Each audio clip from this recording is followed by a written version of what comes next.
A fella called Des Lawrence from the Rotary Club in Surfer Sunrise in Queensland went with his wife for a holiday to Fiji and saw these little kids on the ground who had cerebral palsy, and he saw that and he said, I'm going to come back and do something about this to see if I can make them a wheelchair.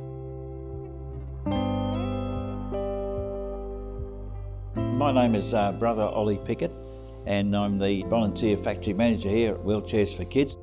I've been here since day one, 27 years ago. And in my previous working life, I was a metalwork teacher for many, many years, well over 30 years. I then worked with young people who dropped out of mainstream schooling for all sorts of reasons, and was in that section while I was working with those young people that we made the first wheelchairs. We've got 4 occupational therapists and also 2 physios, and they've been all around the world training people how to fit the kids up to the wheelchairs. In fact, there's 2 of them at the moment over in Kenya, training people in the Bethany Kids Foundation. That's a big foundation there for disabled children.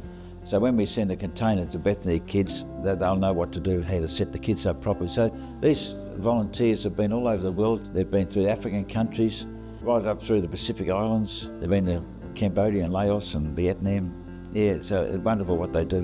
My name is Brian Dick. I'm 83 years old. I joined in 2005. My name is Vincenzo Carrocci. I'm 78-year-old. I started 1 day a week, and then as the time went on, I became a supervisor, and I'm here 5 days a week. My name's Rita. I've been here at Wheelchairs for Kids for 18 months. I walked into the office, I felt so at home. I immediately hugged the CEO, and I hadn't even met him. So it is like coming home. In the factory, we've got 245 retired people here through the week, and then we've got so many volunteers out amongst the community who make the rugs and the toys for the children, and also do the sewing for all the backs and the seats and hip and trunk supports. Without those people, well, we wouldn't have a project, you know. I lost my husband 4 years ago, so all my business came to an end. While I was assisting and taking care of Tim, my life was very restricted, but wheelchairs was always at the back of my mind. I wanted to go back to being volunteer. So last February, I walked in, I said, Ollie, I'm ready. I virtually don't miss Fridays. I look forward to them, in fact, and I meet with a group of people in the morning that I thoroughly enjoy their company.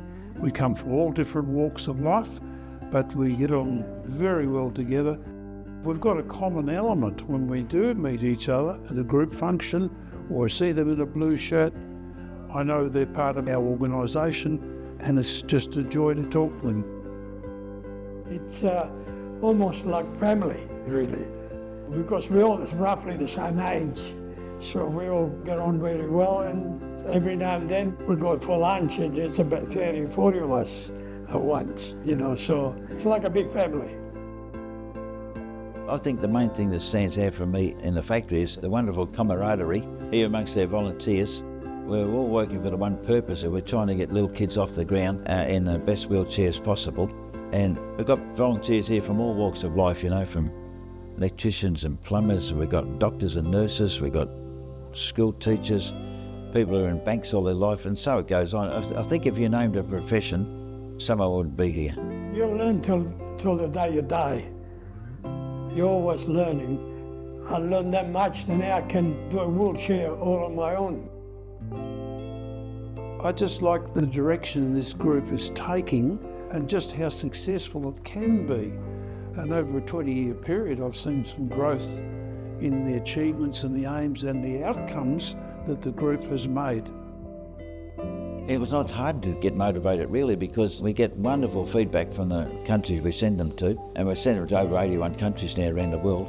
The videos of little kids, you know, been on the ground for a long time, and now they're fitted up properly to our wheelchair, and they've got a smile on their face.